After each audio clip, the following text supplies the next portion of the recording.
So recently, there have been some trade rumors popping up that are both exciting and intriguing for a lot of fan bases. One of the ones that has come to the fore involves the Los Angeles Lakers making a second trade after they acquired Rui Hachimura, this time to deal Russell Westbrook and their either unprotected or very lightly protected first-round picks in 2027 and 2029 to the Chicago Bulls, allowing the Bulls to start either a retool or a rebuild by trading Zach LaVine. And of course, just to make this clear, this was a hypothetical trade. It's certainly been proposed as something that could go down, and it's reasonable speculation given the history of clutch clients and LeBron James-led teams. But this is not a certainty by any stretch. It's just a hypothetical, the potential analysis of which makes a lot of sense. Let's dive into it. Let's start with the Lakers' perspective. They are in the afterglow of making, I think, a super valuable trade to get a young player in Rui Hachimura who they could potentially sign to a long-term deal. He's a restricted free agent this summer. And you could see in their first game last night against the Spurs, Rui should have a plethora of open catch-and-shoot opportunities, especially from the corner, which he was able to turn into ridiculously high make rates last year for the Wizards. Now, his percentages have regressed a little bit because he's had a couple injuries that have sapped his rhythm for the Wizards this year. But at the end of the day, I think with the caliber of looks he's going to get, he should be able to up that percentage substantially and get way closer to where he was at last year.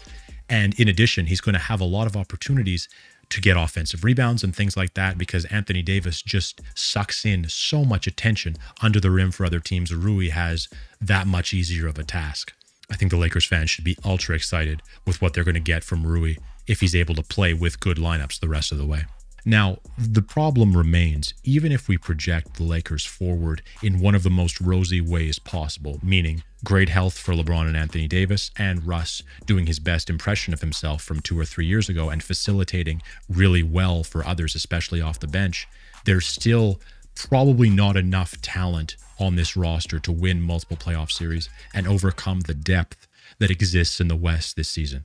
Now, what that means is that the Lakers are probably going to have to execute another trade to be competitive in the Western Conference as the season shakes out. LaVine, of course, is just sitting there in Chicago, one of the last clutch clients that LeBron hasn't been able to put on his team yet. He went to UCLA, and I'm sure that he would love to play for the Lakers. Just the idea of a LeBron Anthony Davis pick and roll with Rui Hachimura in one corner and LaVine sitting in the other corner is legitimately terrifying for any defense to have to contend with. LaVine, it has to be mentioned, is one of the best playmakers at the shooting guard position. He's a legitimate threat to catch off a great pass from LeBron or Anthony and then attack a closeout and then create as a secondary playmaker.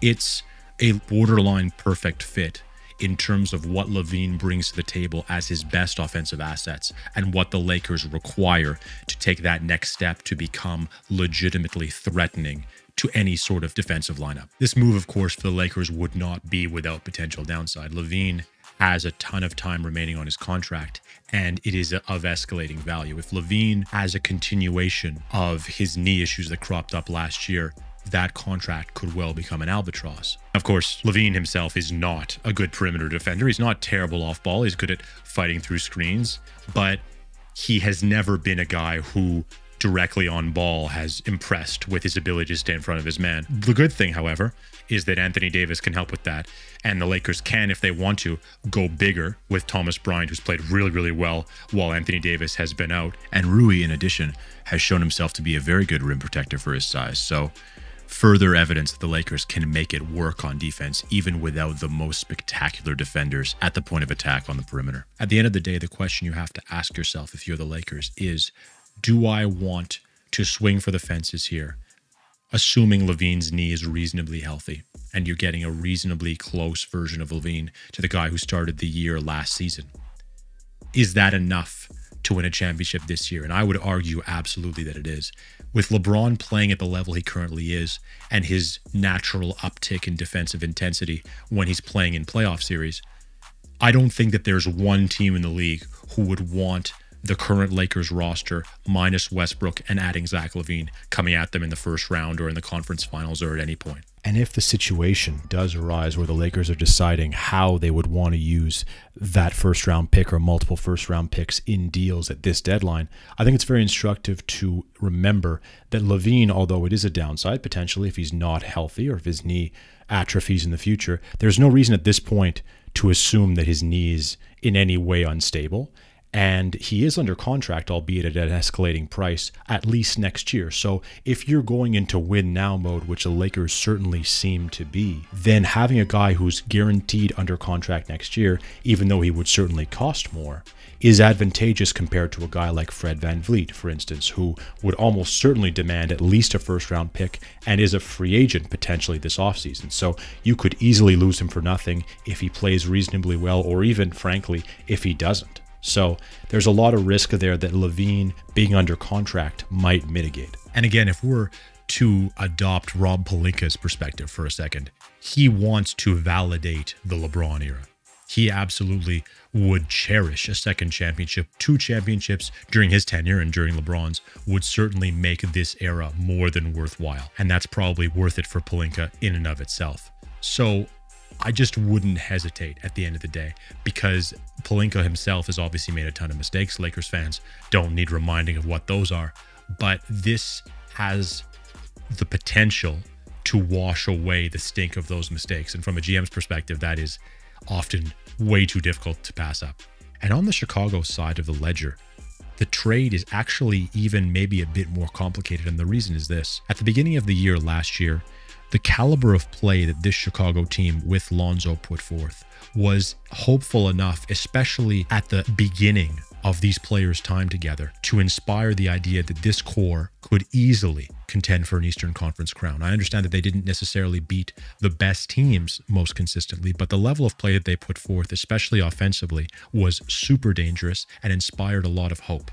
Because Lonzo, again, is the connective tissue that makes this Bulls team go from a mediocre roster that can score but really doesn't play enough defense to a team that is viciously efficient offensively and does enough on the defensive end. Lonzo provides excellent perimeter defense, especially on ball, that offsets Zach LaVine's lack in that area. And he's also able to shoot 40% from 3, be a floor spacer, and move the ball with his point guard skills, his vastly above average point guard skills, in a way that makes everyone around him better. He is valuable beyond words. Now, the devastating part of that is obviously that there seems like there's almost a 0% chance that Lonzo's going to come back this year after multiple knee surgeries, and his long-term prognosis is extremely cloudy. It doesn't appear that they can count on Lonzo's health long-term, which means that they, to me, need to give up on this current core, because without Lonzo, there isn't really a projectable path forward to beating the best teams in the Eastern Conference, the Bostons, the Milwaukees, teams that have excellent cores that can play both offense and defense with different lineups and are likely to be together for at least a couple more seasons. And so I think grabbing maybe some of the most valuable assets in the league, the Lakers' 2 future first-round picks, which are obviously going to come without LeBron on the team, and then being able to offload LaVine's contract, which could, again, become an albatross in the future if his lack of health reoccurs.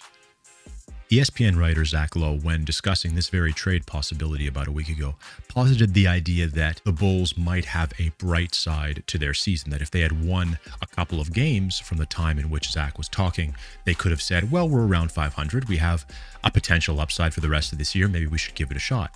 Now, unfortunately for that perspective, the Bulls did not win a couple games. In fact, they are now 22-26, and having sustained maybe their most embarrassing loss of the season, certainly one of the worst losses they've sustained in recent memory, 111-96 to Charlotte. They were up 8 points at the half and ended up losing that game by 15 to a team that had its best player, LaMelo Ball, shoot 2 for 15 in the game.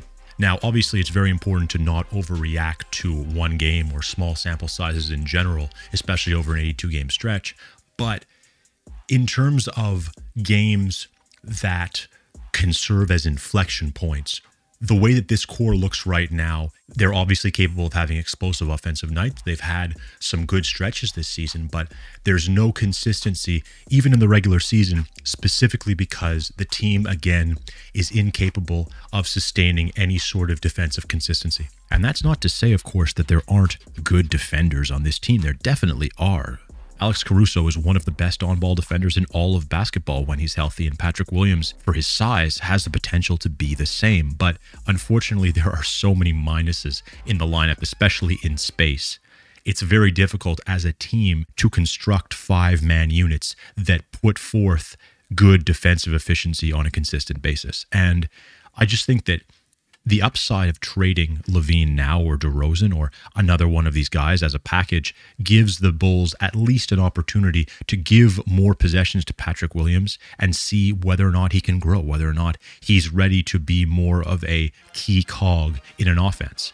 And he seems, again, I think that there are far too many people who have given up on Patrick thus far. I just would like to see him in a situation where he can blossom. He's actually shot the three extremely well this season, and I would like to see him do more of that, in addition to being given more opportunities to have the ball in his hands for longer periods of time. And I totally get the reality that unfortunately the Bulls do not have their first round pick this year unless it lands in the top 4. If it's outside that top 4, they have to give it to the Orlando Magic. But the point is, at the end of the day, this season on the court has almost a 0% chance of being anything valuable anyway.